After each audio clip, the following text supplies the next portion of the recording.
kombur politik terkait fenomena pemilihan kepala daerah Kota Pematang Siantar. Kebetulan hari ini kita hadir bersama Bapak Haji Sulaiman Sinaga yang akan memberi komentar terkait pelaksanaan pilkada yang mulai memanas di Kota Pematang Siantar. Untuk itu pemirsa, kita akan menyapa beliau. Assalamualaikum Pak Haji. Waalaikumsalam warahmatullahi wabarakatuh. Pak Haji, ini kan di Kota Pematang Siantar ini kan lagi demam ya, pemilihan kepala daerah. Kira-kira ada 10 calon untuk ikut dalam konstelasi politik di Kota Pematang Siantar. Menurut Pak Haji sendirilah dengan kondisi ini, kira-kira gimana tanggapan Pak Haji peluang yang akan mereka raih untuk memenangkan konstelasi politik Pilkada Kota Pematang Siantar tahun 2024, tepatnya 27 November. Kira-kira seperti apa Pak Haji? Baik, terima kasih. Memang fenomena yang kelihatan sekarang ini bahwa para bakal calon wali kota Pematang Siantar itu mereka sibuk masangi baligo, poster dan lain-lain. Nah ini mereka lomba pasang poster sekarang. Saya nggak tahu apakah poster bisa memenangkan menjadi wali kota. Ya. Nah, yang kedua mungkin sekarang situasinya kan baru calon. Iya. Bagaimana mengejar menjadi calon? Iya. Sesudah menjadi calon baru menjadi wali kota. Yang bisa membuat calon itu adalah partai politik atau gabungan partai politik yang memenuhi 20%. Nah, sampai sekarang yang kita tahu belum ada yang bisa menjadi calon atau belum ada yang didukung 20% partai politik calon atau bacalon wali kota di Pematang Siantar. Nah, melihat ini mereka akan berlomba-lomba membuat lobby ke partai-partai politik di tingkat kota, tingkat provinsi maupun tingkat pusat. Nah, bagaimana caranya mereka mendapatkan itulah yang sekarang sedang berlangsung. Tapi yang kita lihat terkhusus yang sudah mendapatkan lampu hijau pengamatan kita, informasi yang kita dapat dari lapangan maupun dari informasi dari pusat, bahwa sekarang ini yang sudah mendapatkan lampu hijau itu adalah mengatas dari partainya. Itu pun partainya tidak cukup, hanya 5 kursi, yang kita butuhkan itu 6 kursi, masih 1 kurang kursi. Nah, selanjutnya kita juga dapat informasi bahwa yang Santoso dari PDIP sepertinya sudah mendapatkan lampu hijau. Lampu hijau juga itu. Lampu hijau. Iya. Nah, sekarang yang menjadi masalah incumbent sebagai ketua PAN, sampai sekarang kita belum mendengar bahwa PAN sudah memberikan rekomendasinya atau memberikan lampu hijau kepada incumbent, yaitu Ibu Susanti. Iya, betul. Yang menjadi pertanyaan sekarang ini, apakah nanti incumbent ini jadi berlayar? Ya. Ini menjadi perbincangan di tengah-tengah masyarakat. Apabila sampai incumbent tidak bisa mencalonkan, ini kan aneh. Kenapa seorang incumbent dan seorang ketua partai juga nanti bisa tidak mencalonkan diri calon wali kota di Kota Pematang Siantar? Nah, dan saya melihat juga para kompetitor dia, para saingan dia yang mau jadi calon wali kota juga berusaha menghalangi supaya incumbent tidak menjadi calon wali kota. Kenapa? Karena memang secara harfiah, secara umum orang berpendapat apabila incumbent maju jadi calon wali kota dilawan oleh calon-calon lain, newcomer, mereka agak gugup juga sih melawan kalau jadi incumbent ini. Kenapa? Karena incumbent itu kan mempunyai instrumen politiknya sudah jelas, perangkatnya sudah jelas. Ya kan? Nah, inilah mereka berusaha supaya ini cepat untuk menjegal seperti itu. Untuk menjegal supaya jangan jadi menjadi calon. Nah, inilah yang sedang bertarung sekarang di tingkat pusat di Jakarta, bagaimana mendapatkan kapal atau mendapatkan dukungan 20% partai supaya bisa berlayar dia ikut di Pesta Demokrasi 27 November tahun 2024. Nah, di samping itu ada kita lihat itu pendatang baru yaitu Bistok Richard Lumbantobe yang belakangan muncul, langsung balihonya bertebaran di mana-mana dan sampai sekarang belusukan di seluruh kota Pematang Siantar ini. Ini juga perlu kita wanti-wanti. Bisa jadi kuda hitam ini, Pak Haji ya? Kalau menurut saya kuda jadi, bukan kuda hitam. Kuda jadi ya? Kuda jadi. Luar biasa ya? Luar biasa dia permainannya, luar biasa belusukannya, dan semua juga media hampir selalu kegiatan itu diliput. Iya, betul. Masyarakat tahu. Dan semua juga kayu-kayu, pokok kayu di Siantar, tiang listrik semua ada poster-poster. Iya, nah, ini sangat luar biasa. Di samping ada juga baliho-baliho besar. Nah, inilah yang saya lihat bahwa di Siantar ini sangat menarik dengan banyaknya para calon. Tapi yang saya perkirakan menurut pengamatan kami, ini paling banyak 3 ini yang menjadi calon wali kota di Pematang Siantar. Nah, gambarannya sudah kita lihat. Satu itu dari PDIP, ya kan? Satu dari Koalisi Indonesia Maju, tim. Betul. Bisa saja mengatas, bisa saja tidak mengatas. Ini kan masih 50-50 lah, Pak Haji ya. Iya, masih inilah, masih artinya masih mungkinlah terjadi sesuatu. Dan mungkin yang ketiga, apabila incumbent mendapatkan kapal ya. Berarti untuk konstelasi politik di Kota Pematang Siantar 3 calon lah ini, Pak Haji yang 3 calon nanti yang kita perkirakan. Tapi bisa juga 2 calon nanti head to head. Kalau untuk independen gimana Pak Haji? Sampai sekarang mendapat informasi bahwa independen di Kota Pematang Siantar itu tidak memenuhi syarat. Seperti itu dia Pak Haji ya. Syarat itu yang kita lihat dan kita pantau. Nah, saya nggak tahu karena di KPU ini juga kan bisa terjadi hal-hal yang juga nggak bisa kita duga. Tapi sampai sekarang kita pantau independen masih belum memenuhi syarat. Dan itulah harapan kita ke depan, nanti kita sama-sama melihat, nanti kita sama-sama mengajak masyarakat siapa yang paling baik menjadi calon atau menjadi wali kota ke depan.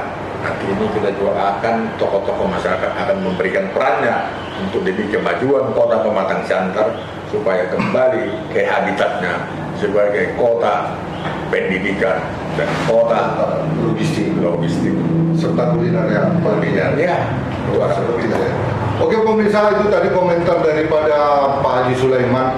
Tapi ada yang menggeliti nih Pak Haji Sulaiman tentang estetika daripada para calon ini. Kita lihat ya kan, kondisi para calon ini kayaknya nggak punya nggak punya tim kreatifnya untuk memasang baliho itu sesuai dong gitu, di mana yang layak, di mana yang tidak. Ini kan semua dipasang di pohon juga dipasang, di tiang listrik juga dipasang. Kalau menurut Pak Haji sendiri lah, yang pernah juga ikut menjadi calon di konstelasi Kota Pematang Siantar, tanggapannya gimana Pak Haji? Agar masyarakat para calon ini punya estetika dong. Artinya ketika mereka mau memperkenalkan diri, ya paling tidak izin dulu sama yang punya rumah, Bu saya pasang ini, seperti itu. Jadi nggak semeraut kayak gini Pak Haji. Bisa jelaskan Pak Haji? Baik, terima kasih. Sebenarnya kita tidak perlu mempersalahkan ini kepada calon.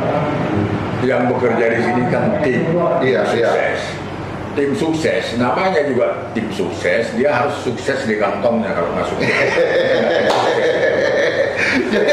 Ini pengalaman ya, pengalaman. Yang penting itu poster tertempel. Soal itu ya. Persoalan di mana nempelnya itu urusan nomor 2. Karena yang menempel itu juga bukan orang profesional. Kalau orang profesional menempelkan itu, tentu ada baliho-baliho memang yang sudah dari segi estetikanya sudah dibuat. Itu baliho-baliho memang sudah ada disewakan. Iya betul. Yang punya baliho itu kan banyak di sana itu yang disewakan, atau enggak serahkan kepada yang profesional sehingga penempatannya layak ya Pak Haji ya. Yang sudah biasa memasang baliho memasang umbul-umbul, itulah dipercayakan, baru tempatnya juga agak bagus. Nah sekarang ini kan yang membuat ini kan tes yang kerjaannya sekali 5 tahun. Iya. Bukan terus menerus, ini sekali 5 tahun, yang penting tempel kan. Iya, iya, betul. Nah juga perlu kita sarankan, kita anjurkan kepada bacalon ini, kalau ini tujuan daripada baliho maupun poster ini kan tujuannya kan sosialisasi. Iya, betul. Maksudnya supaya dia dikenal, karena mungkin dia merasa tidak dikenal. Oh gitu dia. Iya, kalau kayak Ibu Susanti kan tidak ada di tempelnya, karena dia wali kota, dia tingkat popularitasnya sudah tinggi. Sudah tinggi ya. Sama juga, kalau saya juga mau mencalonkan, nggak perlu poster, orang sudah kenal. Iya, betul. Pendatang baru ini kamu ini yang perlu apa ya? Memperkenalkan diri. Iya, betul. Ada yang menyatakan aku anak Siantar, aku putra Siantar, semua mengaku seperti itu. Macam lah artinya slogan Bagaimana itu ya. caranya menarik perhatian orang? Pakai poster. Kalau kita tidak tarik perhatiannya, orang sudah kenal sama kita. Iya. Nah, dan itu wajar. Dia sebagai orang tidak Siantar, asal Siantar, harus membuat baliho. Tapi sebenarnya medianya tidak hanya itu. Medianya juga termasuk juga medsos. Ya. Termasuk juga Mona Lisa TV ini. Aduh, ini yang betul ini. Memang luar biasa Pak Haji ini untuk mempromosikan Mona Lisa ini. Termasuk juga ini media memperkenalkan diri. Betul. Nah, cuma ya kenapa tidak dipakai? Nah, itulah mungkin tidak pakai, mungkin tidak sampai pikirannya sama sana. Ya, bukan nggak sampai Pak Haji. Kurasa masih sedang dipikirkan karena belum dapat rekomendasi itu Pak Haji. Itu yang mungkin. Apa Mona Lisa TV ini terlalu mahal ini? Iya. Tak sanggup dia. Iya, betul.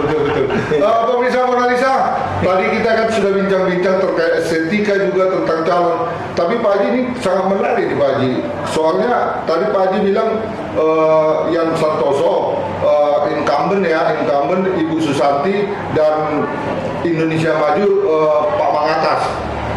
Kalau menurut pengamatan Pak Haji dengan 3 ini calon, apakah mungkinkah akan bertambah 1 calon lagi seperti yang kita bilang tadi, bukan kuda jadi lagi, bukan kuda hitam lagi, kuda jadi.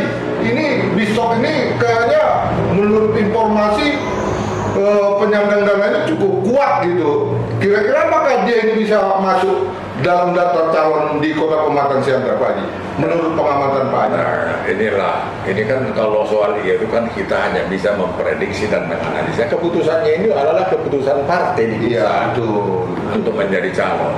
Betul. Nah, saya kenapa mengarahkan itu menjadi kuda jadi dari semua calon, kecuali incumbent. Yang bikin kegiatan itu terus itu adalah Bistok. Belusukan, media, dan walaupun dia baru kira-kira hitungan minggu aja ya dalam bersosialisasi ya Pak Haji ya. Yang bikinlah sebulan. Iya. Sebulan paling lama lah baru dia bersosialisasi. Iya. Tapi nampaknya sudah kelihatan tanda-tandanya. Artinya udah menggurita ya Pak Haji ya. Iya. Nah, dari sinilah kita lihat yang membawa atau strategi yang dilakukan oleh Bistok itu memang sangat-sangat beda dengan calon-calon yang lain. Itu dia ya.